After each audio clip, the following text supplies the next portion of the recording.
जब भी हम स्पाइन सर्जरी की बात करते हैं तो यूजुअली हमें बहुत डर भरा हुआ रहता है कि ऑपरेशन के बाद में पेशेंट चल पाएगा कि नहीं, पेशेंट के हाथों की या पैरों की ताकत चली जाएगी क्या, ऑपरेशन के बाद में पेशेंट बिस्तर पे तो नहीं आ जाएंगे ना, या उनका संडास और पेशाब का कंट्रोल चला जाएगा क्या, इन्फेक्शन हो जाएगा क्या। इतना डर हो गया है स्पाइन सर्जरी को लेके कि बहुत सारे पेशेंट्स हमारे पास आते हैं और पहली चीज तो ये बोलते हैं कि सर हमें ऑपरेशन नहीं कराना है, हम जो भी हमारी पीड़ा है हम उससे भुगत लेंगे, लेकिन ऑपरेशन प्लीज मत कीजिए।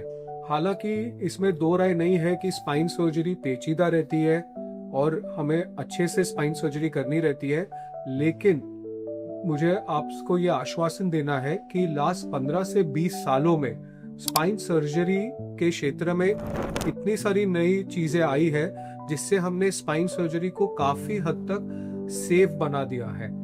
जी हाँ, स्पाइन सर्जरी जो अभी हम अत्याधुनिक यंत्रों की मदद से करते हैं वो बहुत ही सेफ हो गई है। सो आइए हम जानते हैं कि स्पाइन सर्जरी को हम कैसे सेफ बना सकते हैं। सबसे प्रथम, जब भी हम स्पाइन सर्जरी की बात करते हैं हमें बहुत इंपॉर्टेंट है ये समझना कि ऑपरेशन के बाद में क्या चीजें बेहतर होगी और क्या चीजों में इसका ज्यादा फर्क नहीं पड़ेगा। जनरली जो हाथों और पैरों में ताकत कम होती है या नसों में पीड़ा होती है जिसके वजह से हम हाथ या पैर का वापर नहीं कर सकते, ऑपरेशन के बाद में ये सारी चीजों में बहुत राहत मिलती है।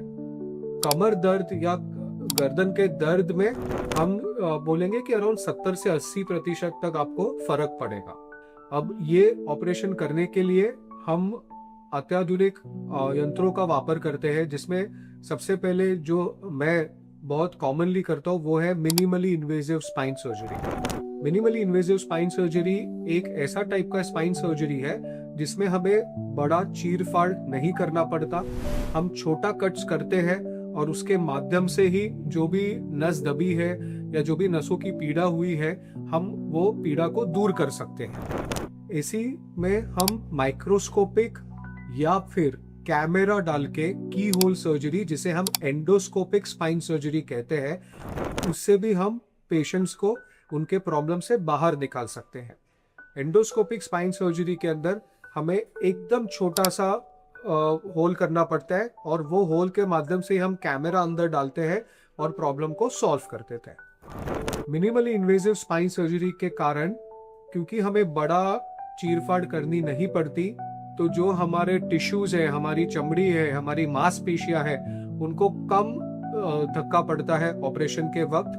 ब्लीडिंग माने जो रक्त प्रवाह होता है ऑपरेशन के वक्त वो कम हो जाता है, इन्फेक्शन के चांसेस कम हो जाते हैं और पेशेंट्स ये ऑपरेशन के बाद बहुत जल्द अपने दिन ब दिन के काम में लग सकते हैं। एंडोस्कोपिक स्पाइन सर्जरी या मिनिमली इन्वेसिव स्पाइन सर्जरी जो हम स्लिप डिस्क के लिए करते हैं, अगर हम सवेरे ऑपरेशन करते हैं और सब कुछ ठीक रहता है तो पेशेंट्स को हम शाम से बिठाना, खड़ा करना और चलाना चालू कर देते हैं और अगले दिन घर पे भेज देते हैं। तो आप देखेंगे कि एंडोस्कोपिक स्पाइन सर्जरी या मिनिमली इन्वेसिव स्पाइन सर्जरी से जो हमारा पहले के जमाने में जो स्पाइन सर्जरी के बाद हमें 3 महीना या 6 महीना आराम करने की जरूरत रहती थी, अभी हम कुछ घंटों में ही पेशेंट्स को खड़ा कर देते हैं और चला देते हैं। सेकेंड, जो हमें सबसे ज्यादा डर लगता है कि ऑपरेशन के बाद में कोई नस तो नहीं कट गई या पैर का ताकत तो नहीं चला गया, इस प्रॉब्लम को सॉल्व करने के लिए हम न्यूरो मॉनिटरिंग यंत्र का वापर करते हैं। तो क्या होता है ये न्यूरो मॉनिटरिंग? जैसे आपने सुना होगा कि किसी का हृदय की जांच करने के लिए हमें ईसीजी का उपयोग करना पड़ता है, वैसे ही जो हमारी मेन नस है जिसे हम स्पाइनल कॉर्ड कहते हैं, ऑपरेशन के दौरान, जी हाँ, ड्यूरिंग द ऑपरेशन वो नस कैसे काम कर रही है वो हमें न्यूरो मॉनिटरिंग यंत्र बताता है और ये एकदम लाइव है। तो इसका उपयोग ये है कि सपोज हमने ऐसा कोई स्टेप लिया जो हमारे स्पाइनल कॉर्ड को अच्छा नहीं लगा, तो हमें तुरंत ही सिग्नल मिल जाएंगे और अगर हमें सिग्नल मिलेंगे तो हम वो स्टेप, वो सर्जरी का जो पार्ट है, हम उसे रिवर्स कर सकते हैं। एक बार हम उसे रिवर्स करेंगे तो जो पैर की ताकत है अगर गई है तो वापस आने की हाई संभावना हो जाती है।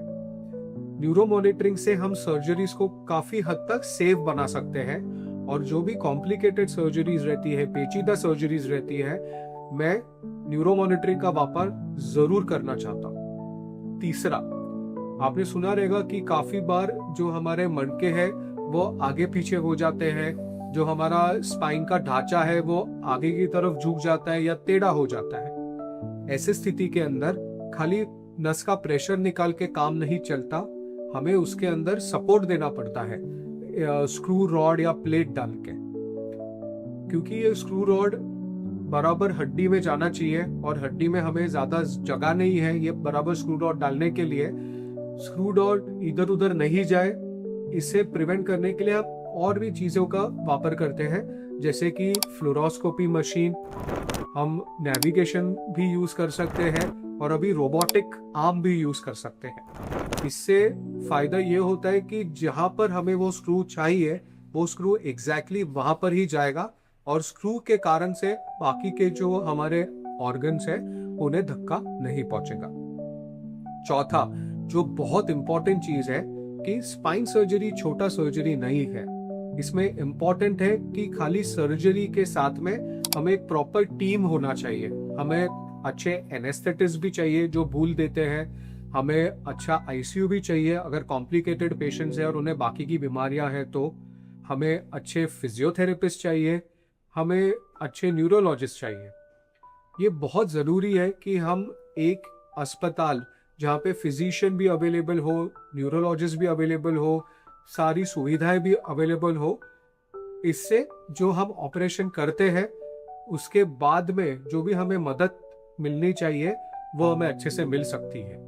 अगर मदद अच्छी रहेगी, अगर हमारा टीम अच्छा रहेगा तो जो हमारे रिजल्ट्स हैं वो और भी अच्छे होंगे। इसीलिए हम इम्पोर्टेंट है कि हम बड़े हॉस्पिटल जैसे भक्ति वेदांत जहाँ पे ये सारी सुविधाएं उपलब्ध है, ऐसा ही हॉस्पिटल चुने जब हमें स्पाइन सर्जरी करनी। मैं आशा करता हूँ कि स्पाइन सर्जरी को लेके आपके जहन में जो भी डर हो वो ये वीडियो के बाद में थोड़ा कम हो। अगर आप चाहते हैं तो हमें आके मिल सकते हैं। मैं भक्ति वेदांत में स्पाइन ओपीडी चलाता हूँ सोमवार, बुधवार और शुक्रवार 2 से 4 के बीच में। अगर कोई भी आपको डाउट है या आप खुद सफर कर रहे हैं और कोई पेशेंट आप जानते हैं जो स्पाइन सर्जरी की जिन्हें जरूरत है लेकिन डर रहे हैं, कृपा करके हमें आके मिले। Thank you. हरे कृष्ण।